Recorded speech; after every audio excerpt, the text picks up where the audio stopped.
네, 여러분 평안하십니까? 저희가 지금 고난주간을 맞이해서 매일 새벽 5시 30분에 고난주간 특별 새벽 기도회를 드리고 있습니다. 많은 분들이 함께 참여하셔서 또 은혜를 나누고 있을 줄로 압니다. 저희가 그 유튜브를 보면은 그 접속을 몇 분이 하고 계시는지 숫자가 나옵니다. 여러분들도 아마 유튜브를 통해서 보시면은 몇 분 정도 하시는지 나오고 있습니다. 그래서 각 가정에서 하실 경우는 이제 두세 분이 계셔도 한 분이 돼서 지금 우리 교회가 많은 분들이 특별 새벽 기도에 5시 30분에 생방송으로 하는 특별 새벽 기도에 많은 분들이 참여하고 계십니다. 앞으로 며칠 더 남았습니다. 여러분 이 기간 동안에 또 같이 참여해 주시고 또 오늘 수요 예배까지 하고 내일 또 아침에 특별 새벽 기도회도 있고 그래서 굉장히 빡빡한 일정입니다. 그럼에도 불구하고 우리 주님의 고난을 또 묵상하면서 이 한 주간을 정말 하나님 앞에 내가 최선을 다해서 드릴 수 있는 우리 시간과 정성을 다 드렸으면 좋겠습니다.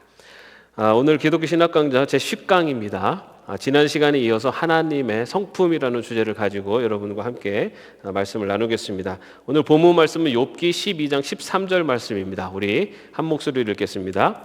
지혜와 권능은 본래 하나님의 것이며 슬기와 이해력도 그분의 것이다.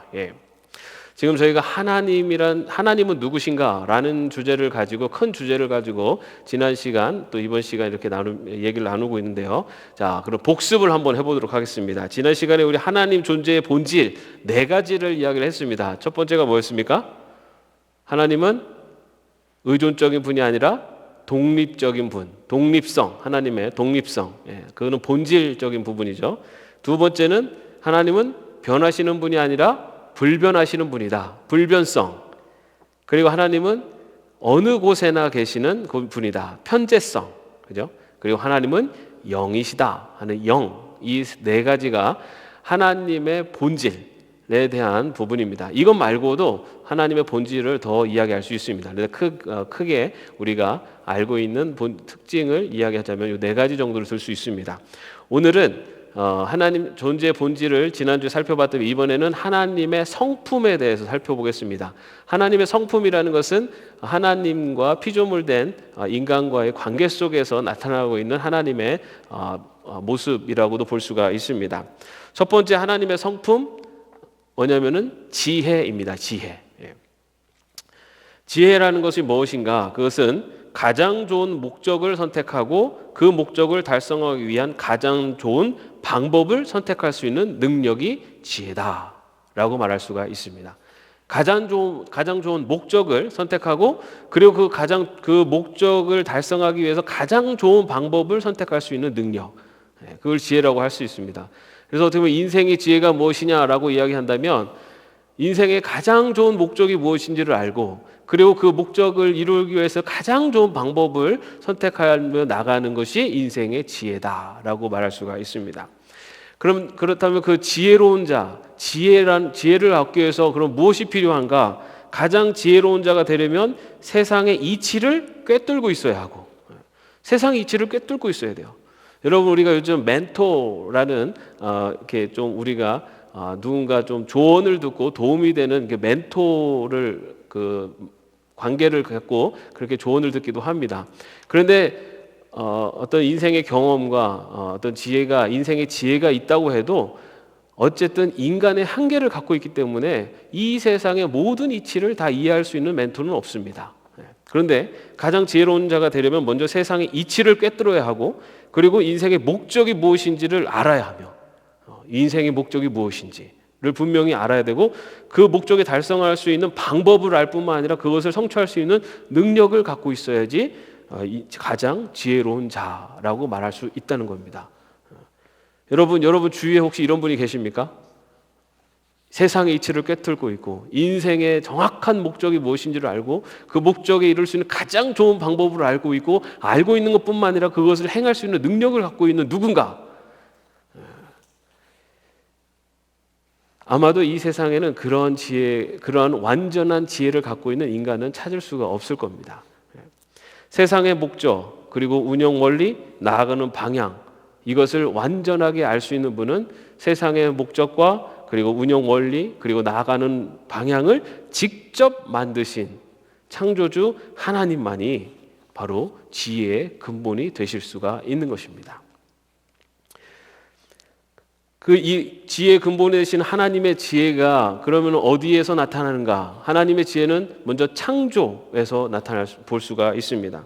우주의 조화, 생태계의 균형, 생명의 경이로움, 이런 것들은 우리 인간이 다 이해할 수조차 없습니다. 그런데 이 우주가 운행되고 있는 모든 방식들, 그리고 이 생태계의 균형, 그리고 모든 피조물들의 그런 아주 신비로움, 이 모든 것들 안에 하나님의 지혜가 그 안에 보여지는 것입니다. 또한 창조와 구원 계획이 있습니다. 구원 계획.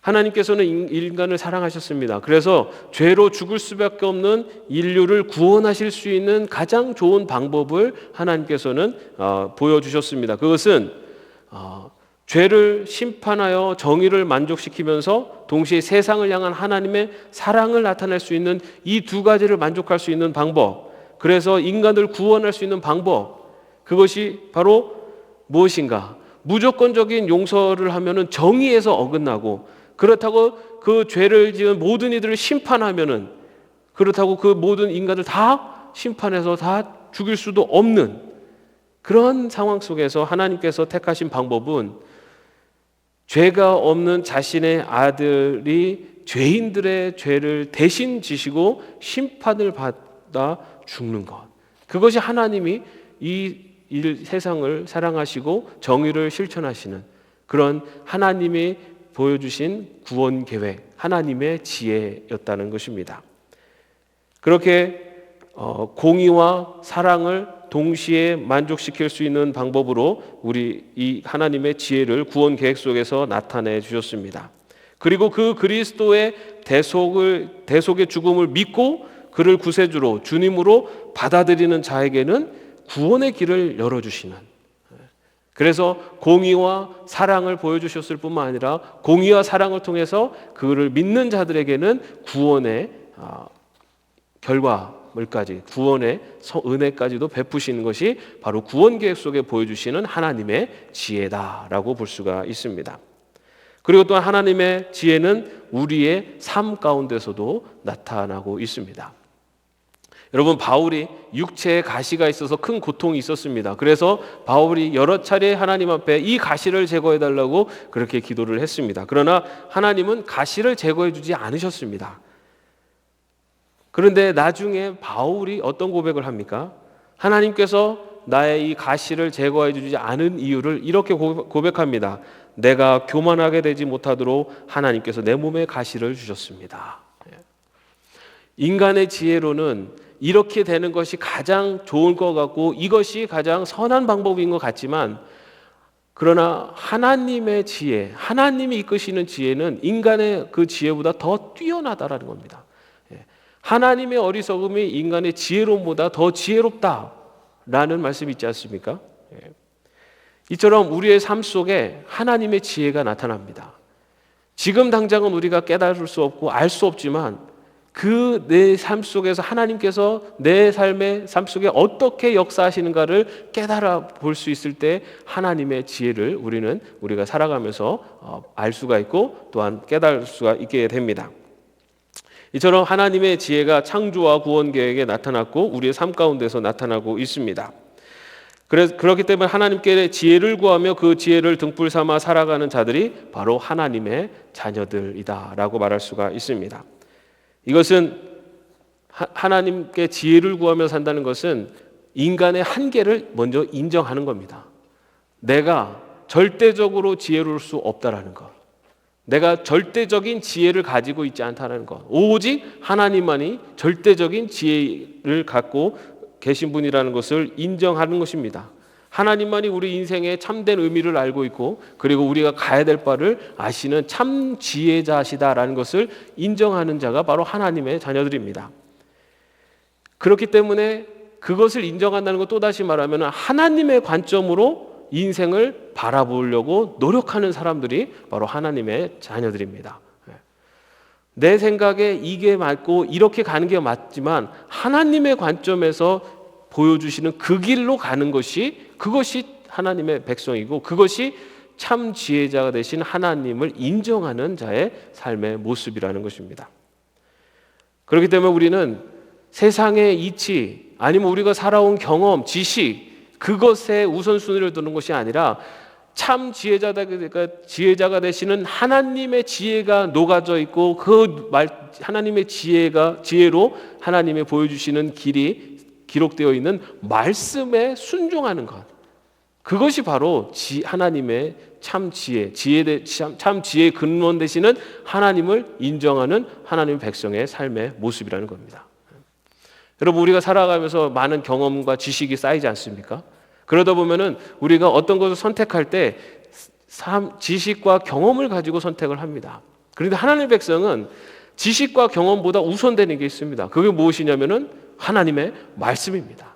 하나님의 말씀에 순종하는 그것이 참 지식입니다. 그것이 참 지혜입니다.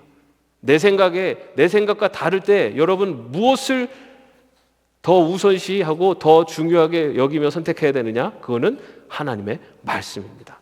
그것이 하나님의 지혜를 인정하는 자의 삶이고 그렇게 또 하나님의 지혜를 구하는 자에게 하나님께서는 지혜를 주시겠다라고 야고보서 1장 5절에서 이야기합니다.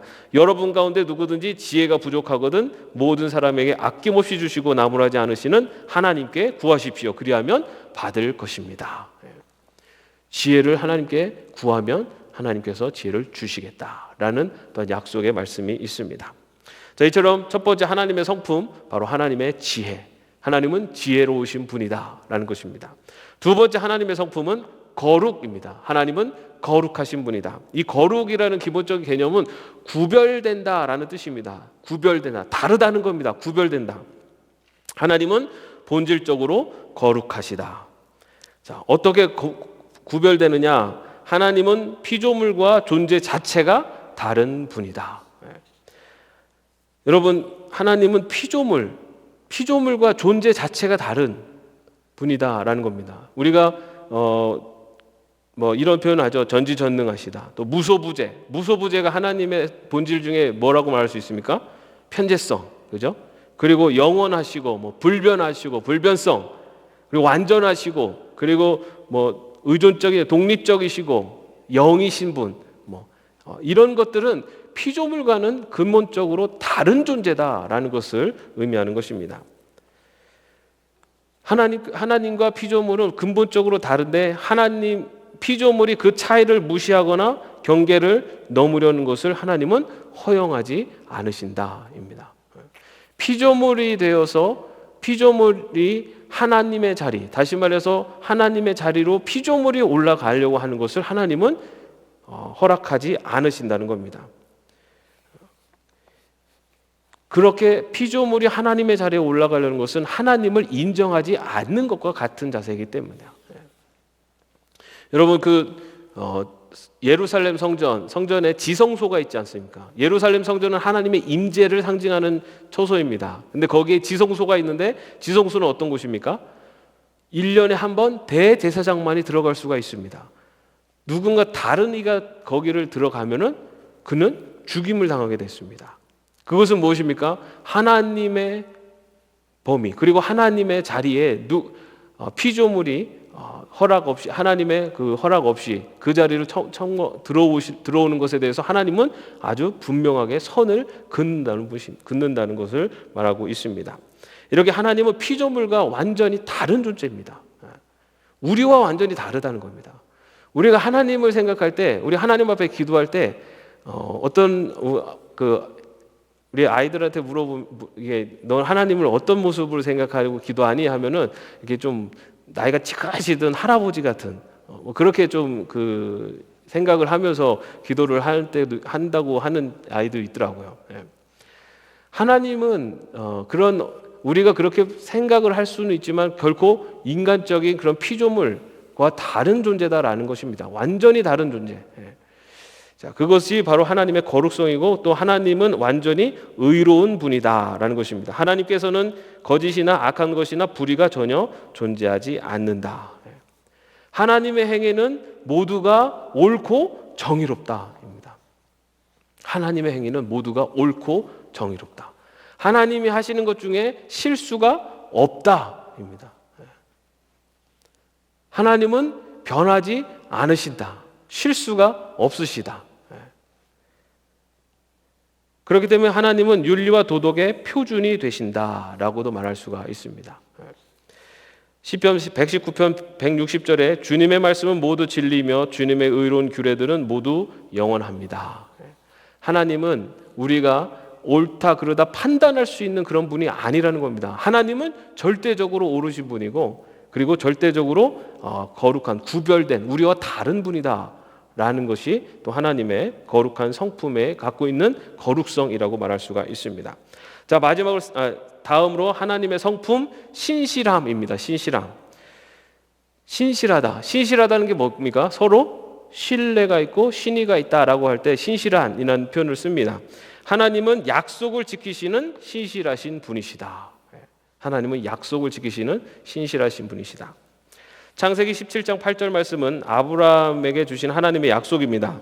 내가 지금 나그네로 사는 이 가나안 땅을 너와 내 뒤에 오는 자손에게 영원한 소유로 모두 주고 나는 그들의 하나님이 될 것이다 라고 아브라함에게 약속하셨습니다. 하나님은 그 약속을 지켜서 아브라함과 그의 자손들에게 약속의 땅 가나안 땅을 주셨습니다.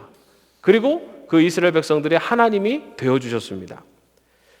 그러다가 출애굽기 2장 24절 말씀에 보면은 하나님이 그들의 탄식하는 소리를 들으시고 아브라함과 이삭과 야곱에게 세우신 언약을 기억하시고 라고 하는 말씀이 나오는데, 이것은 이스라엘 백성들이 애굽에서 종노릇할 때 이제는 그 종노릇하는 것이 힘들고 어려워서 고통 중에 부르짖었을 때 하나님께서 그 맺은 언약을 기억하시고 모세를 부려서 이스라엘 백성들을 해방시켜 주셨습니다. 하나님께서 맺은 그 약속을 신실하게 지키시는 분이라는 것입니다. 그렇게 구약에 하나님께서 이스라엘 백성들과 맺은 언약, 그리고 하나님은 그 약속을 분명하게 지키셨지만 약속을 일방적으로 깬 것은 이스라엘 백성들이었습니다. 그래서 하나님께서는 그리스도의 죽음을 통해서 그를 믿는 자들과 새로운 언약을 맺으셨습니다. 히브리서 9장 15절에 보면은 그리스도는 새 언약의 중재자이십니다. 그는 첫 번째 언약 아래에서 저지른 범죄에서 사람들을 구속하시기 위하여 죽으심으로써 부르심을 받은 사람들로 하여금 약속된 영원한 유업을 차지하게 하셨습니다. 하나님께서 이스라엘 백성들과 언약을 맺으셨으나 그 언약을 이스라엘 백성들이 깨버림으로써 하나님께서 그리스도를 통해서 새로운 언약을 맺으셨습니다. 그 언약이 바로 예수 그리스도를 통해서 맺은 새 언약인데, 그것은 부르심을 받은 사람들로 하여금 영원한 유업을, 다시 말해서 그 약속을 믿고 그 약속을 신뢰하면서 하나님께 나아가는 자들에게 영원한 유업을 주시기 위해서 새 언약을 맺으셨다라는 겁니다.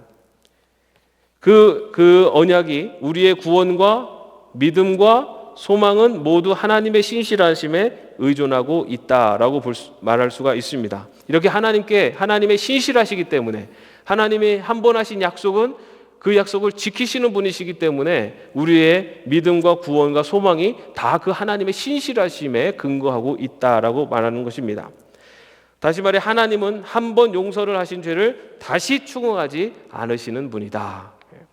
요한일서 1장 9절에 보면요, 우리가 우리 죄를 자백하면 하나님은 신실하시고 의로우신 분이셔서 우리 죄를 용서하시고 모든 불의에서 우리를 깨끗하게 해주실 것입니다 라고 말씀하고 있습니다. 하나님은 한번 용서하신 죄에 대해서 다시 추궁하시거나 그 죄에 대해서 그것을 다시 묻지 않으신다는 겁니다. 하나님 앞에 진심으로 회개하는 자의 그 회개를 들으시고 죄를 용서하시고 다시 묻지 않으신다. 여러분 그 한때 그 구원파가 우리 사회를 좀 시끄럽게 한 적도 있습니다. 구원파가 주장하는 것 중에 하나가 뭐였습니까? 구원파가 주장하는 것 중에 하나가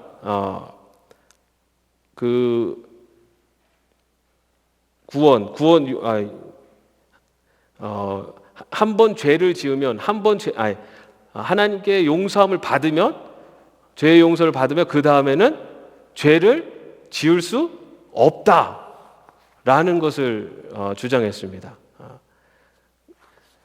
뭐냐면은 하나님께 구원을 받았다는 것은 죄의 용서를 받았다라는 뜻이기 때문에 구원을 받은 사람은 그 이후로는 죄를 지을 수가 없다라는 것입니다. 그런데 여러분 그렇습니까? 우리가 한번 구원받으면은 죄를 짓지 않습니까? 죄를 지으며 살게 됩니까? 예수님 믿고 지금까지 한 번도 죄를 짓지 않았습니다라고 생각하시는 분도 있을 수 있습니다. 그런데 여러분 우리가 신앙생활 하다 보면은 예수님 믿었다고 해서 우리의 삶이 갑자기 의로운 자로 변하는 것이 아니지 않습니까? 우리는 여전히 죄의 본성을 가지고 있습니다. 그런데 그 죄의 본성이 있음에도 불구하고 예수 그리스도의 거룩한 옷을 우리에게 덧입혀 주셔서 우리를 의롭다라고 칭해 주시는 것입니다. 그런데 그러다 보니까 우리가 살아가면서 죄를 지을 수밖에 없습니다. 누구나 죄를 지을 수밖에 없습니다. 그런데 하나님께서 약속하신 것은 누구나 죄를 짓기 때문에 그 죄를 회개하고 하나님께 나오면 하나님께서 용서하시고 그 용서한 죄를 다시 추궁하지 않으신다. 다시 말해서 용서하시고 완전하게 용서해 주시겠다라고 약속을 하셨다는 겁니다. 또한 하나님은 우리를 계속해서 거룩하게 해주시고 결국 우리의 구원을 이루실 것이다. 이것이 바로 하나님의 또한 신실하심이라는 겁니다. 데살로니가전서 5장 23절과 24절 말씀인데요. 같이 읽어보겠습니다. 평화의 하나님께서 친히 여러분을 완전히 거룩하게 해주시고 우리 주 예수 그리스도께서 오실 때에 여러분의 영과 혼과 몸을 흠이 없이 완전하게 지켜주시기를 빕니다. 여러분을 부르시는 분은 신실하시니 이 일을 또한 이루실 것입니다. 하나님께서 우리를 거룩하게 해주시고 결국 우리의 구원을 이루실 것이다. 여러분 우리를 거룩하게 하는 것이 누구라고 하고 있습니까? 하나님이 하신다 라고 되어 있습니다. 그리고 우리의 구원을 이루시는 분이 누구라고 되어 있습니까? 하나님이 이루어 주신답니다. 자, 우리를 거룩하게 해주신다. 우리가 하나님의 백성으로 거룩하게 되는 것은 내가 의지적으로 거룩하게 되려고 해서 되는 것이 아니라 하나님께서 우리를 거룩하게 해주신다는 겁니다. 이것은 다시 말해서 우리가 하나님의 백성으로 거룩한 하나님의 백성으로 다시 태어나는 것 그리고 하나님의 백성으로 우리가 새롭게 변화되는 것은 내가 결정해서 되는 것이 아니다라는 말입니다. 여러분 우리가 예수님을 어떻게 믿게 됐습니까? 내가 믿었습니까? 아닙니다, 여러분. 예수님을 믿는 믿음이 내 안에 있는 것은 내가 믿기로 결정했기 때문에 믿는 것이 아니라 하나님께서 성령님을 우리에게 보내주시고 그 성령님이 우리의 마음에 예수 그리스도를 믿는 믿음을 주실 때만이 우리는 예수님을 믿을 수가 있습니다. 그렇게 예수님을 믿게 되어서 우리는 그래서 하나님께서 우리를 거룩하게 만드신다는 겁니다. 우리 스스로의 노력으로 거룩해지는 것이 아니라 하나님께서 우리를 거룩하게 만들어 가신다는 겁니다. 그리고 그렇게 하나님의 백성으로 삼아 주신 하나님의 자녀들을 하나님께서 구원을 이루어 가신다는 겁니다. 여러분 하나님의 백성 하나님께서 하나님의 자녀로 선택하신 하나님의 백성을 하나님은 절대 버리지 않으십니다. 그럼 언제까지 갑니까? 하나님의 나라 가는 그날까지 하나님께서 하나님의 자녀들과 함께 하시고 그 구원을 이루어 가십니다. 그 구원을 이루어 가시는 방식은 이 세상을 사는 데 만사 형통하게 하고 모든 것이 다 잘 되게 하고 그런 방식이 아닙니다. 우리는 하나님이 나를 사랑하신다라는 그런 표현을 내가 잘 살고 뭔가 모든 일이 잘 풀어지면 하나님이 나를 사랑하신다라고 그렇게 고백을 하는 사람들도 있습니다. 그런데 하나님이 우리를 사랑하시는 방식은 우리를 하나님의 백성답게 만들어 가시는 그래서 구원을 완성할 수 있도록 이끌어 가시는 방식이 하나님이 우리를 사랑하시는 방식입니다. 그 방식에는 우리의 삶 속에서 하나님을 떠나지 않도록 하나님을 멀리하지 않도록 하나님의 자리에 교만한 자리로 들어오지 않도록 우리를 교육하시고 훈련하시고 또 이끌어 가시는 그런 방식들이, 그런 방법으로 우리를 구원을 이루어 가신다는 겁니다. 그래서 때로는 하나님이 나와 함께 하시는가라고 하는 그런 생각이 들 때도 있습니다. 그러나 하나님의 자녀를 하나님은 끝까지 구원을 이룰 수 있도록, 구원받은 하나님의 백성으로 변화시켜서 하나님의 나라에 들어갈 때까지 하나님께서는 끝까지 함께 하시면서 우리의 구원을 완성해 가신다라는 것을 또 믿으시기를 바랍니다. 근데 세 번째, 하나님은 우리를 악한 자에게서 지켜주시고 그 어떤 것도 우리를 그리스도의 사랑에서 끊지 못하도록 지켜주실 것입니다. 데살로니가전서 3장 3절에 이렇게 말씀하고 있습니다. 주님께서는 신실하신 분이시므로 여러분을 굳세게 하시고 악한 자에게서 지켜주십니다. 여러분, 성경 말씀에 하나님께서 악한 자에게서 지켜주신다라고 그렇게 분명히 이야기하고 있습니다. 성경의 말씀을 보면 하나님께서 하나님의 백성을 지켜주십니다. 하나님은 이렇게 약속을 하셨고 그 약속을 지키시는 분입니다. 여러분, 우리가 살아가는 삶에 많은 우리의 삶의 영역에서 하나님이 우리를 지키시고 보호하시는 은혜가 우리 가운데 얼마나 풍성하지, 우리 다시 한번 돌아보시기를 바랍니다. 오늘 새벽 기도 때 제가 춘추 전국 시대 의사 편작에 대한 말씀을 드렸습니다. 이 편작이 죽은 자도 살릴 수 있는 그러한 아주 뛰어난 의술을 가진 그런 의사였습니다. 그런데 그에게 형이 둘이 있었는데 이 편작은 그 형 둘이 더 뛰어난 훌륭한 의사다라고 그렇게 이야기를 합니다. 그 이유인즉슨 둘째 형은 작은 증세만 보여도 그 사람의 더 악화되지 않도록, 더 큰 병에 걸리지 않도록 작은 증세만 보고서도 바로 그런 병을 치료해 주기 때문에 큰 병을 앓지 않도록 하기 때문에 그렇게 훌륭한 의사고, 그리고 첫째 형은 그 사람의 얼굴빛만 보고서도 이 사람이 그 큰 병에 걸리지 않도록 그 모든 그 나쁜 조건들, 그런 모든 그 병이 걸릴 수 있는 조건들을 제거해 주기 때문에 더 훌륭한 의사다라고 그렇게 이야기를 했습니다. 여러분, 우리가 이 땅을 살아가면서 하나님께 기도할 때 하나님께서 내 기도에 내가 원하는 대로 해주시면은 그게 하나님이 나를 지켜주시고 보호해주시고 나와 함께 하신다라고 하는 그것만이 아니라는 겁니다. 내가 알지 못하는 사이에 하나님은 나를 지켜주고 계시고, 내가 깨닫지 못하는 그 순간에도 하나님은 나를 지키시고 나를 인도해 가신다는 것, 그것이 우리 믿음의 백성들이 가져야 되는 믿음의 자세가 될 줄로 믿습니다. 성경에는 하나님은 졸지도 주무시지도 않을 뿐만 아니라 우리가 잠자고 있는 동안에도 우리를 지켜주신다라고 그렇게 말씀하고 있습니다. 저럼 하나님은 신실하신 분으로 우리를 지켜주시겠다라고 분명히 약속을 하고 계십니다. 또한 로마서 8장 38절과 39절에 보면 나는 확신합니다. 죽음도 삶도 천사들도 권세자들도 현재일도 장래일도 능력도 높음도 깊음도 그 밖에 어떤 피조물도 우리를 우리 주 예수 그리스도 안에 있는 하나님의 사랑에서 끊을 수 없습니다. 어떤 것도 하나님의 사랑에서 우리를 끊을 수 없습니다 라고 그렇게 고백을 합니다.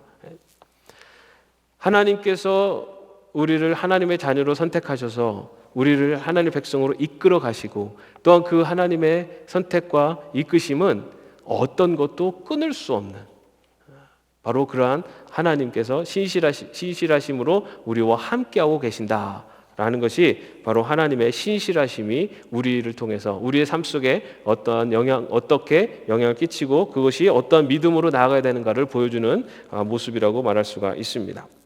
다음에 하나님의 성품, 마지막으로 하나님의 성품은 평화입니다. 평화. 하나님은 평화 그 자체이기 때문에 하나님이 창조하신 세상은 모든 것이 균형과 질서가 잡혀 있고 모든 피조물 사이의 갈등과 문제가 전혀 없었다. 없었다라는 것은 언제를 이야기하는 거냐면은 창조 때를 의미합니다. 창조. 하나님께서 이 세상을 창조하셨을 때 하나님께서 여러분 하나님의 보시기에 좋았더라, 하나님의 보시기에 좋았더라라는 표현이 몇 번 나오는지 아십니까? 성경에 7번이 나옵니다. 7번. 완전하신 하나님께서, 완전하신 하나님, 거룩하신 하나님께서 이 세상을 보시고 좋았다라는 것은 이 세상이 완전하고 거룩한 완전한 그런 세상이었다라는 의미이기도 합니다. 하나님께서 이 세상을 창조하실 때는 바로 그처럼 모든 것이 균형과 질서가 잡혀 있었던, 그리고 갈등과 문제가 전혀 없었던 그런 아름다운 창조 세계, 이 세계를 하나님께서 창조하셨습니다. 그러나 우리가 알고 있는 것처럼 죄가 들어옵니다. 그래서 죄는 세상의 평화로운 조화를 파괴하였고 그 결과 하나님과 인간, 인간과 인간, 인간과 자연의 평화를 비틀어져 버렸다. 죄로 인해서 하나님과 인간과 또 인간과 인간 또 인간과 자연의 그런 균형과 질서가 다 깨지게 됐다는 겁니다. 아담과 하와가 선악과를 따먹은 다음에 어떻게 됐습니까? 하나님을 피해서 그들이 숨었다라고 기록하고 있습니다. 에덴 동산에서 하나님을 피해서 숨은 것이 에덴 동산에 있을 때는 정말로 하나님과 항상 대면하면서 하나님의 그 말씀과 하나님과 함께하는 삶을 살았는데 죄가 들어온 다음에 아담과 하와가 하나님을 숨었다. 다시 말해 하나님과 인간 사이의 질서와 균형이 깨지게 되는 것을 볼 수가 있습니다. 또한 사람들과 사람 사이에 다투고 갈등이 생기는, 우리가 인류 최초의 살인이라고 하는 가인과 아벨, 형제 간의 살해가 일어나는, 인간과 인간의 관계가 깨지는 건 역시 죄로 인해서 시작된 모습이라고 볼 수가 있습니다. 또한 죄로 인해서 이 땅은 엉겅퀴를 내고 또 남자는 노동을 해야지만이 결실을 얻을 수 있는, 그래서 인간과 이 자연, 이 피조 세계와의 관계도 깨지는 것을 또한 볼 수가 있습니다. 이처럼 하나님과 인간, 인간과 인간, 인간과 자연 세계에 깨어진 그런 자연 질서, 그런 질서가 균형이 깨진 것, 그런 것을 회복시키기 위해서 하나님께서는 누구를 보내셨습니까? 그리스도, 예수님을 보내신 것입니다.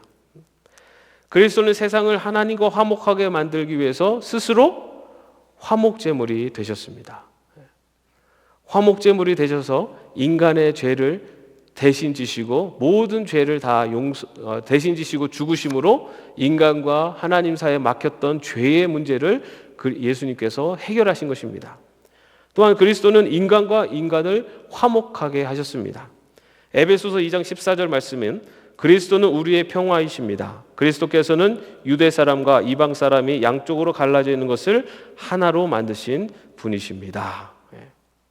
유대 사람과 이방 사람이 갈라져 있는 것, 서로 반목하고 서로 질시하고 서로 미워하던 그 관계를 하나로 만드신 분이 바로 예수님이시다라는 것을 고백합니다. 갈라디아서 3장 28절에도 이렇게 고백합니다. 유대 사람도 그리스 사람도 없으며 종도 자유인도 없으며 남자와 여자가 없습니다. 여러분 모두가 그리스도 예수 안에서 하나이기 때문입니다. 서로의 차이와 그리고 서로의 다름을 넘어서서 하나가 될 수 있는 것, 그 하나됨을 이루신 분이 바로 예수님이시다라는 겁니다. 여러분, 우리가 하나가 될 수 있는 하나님의 백성, 그리고 모두가 하나 될 수 있는 그런 유일한 평화의 방법, 평화의 길은 예수 그리스도 안에서 하나됨입니다. 예수님 안에서.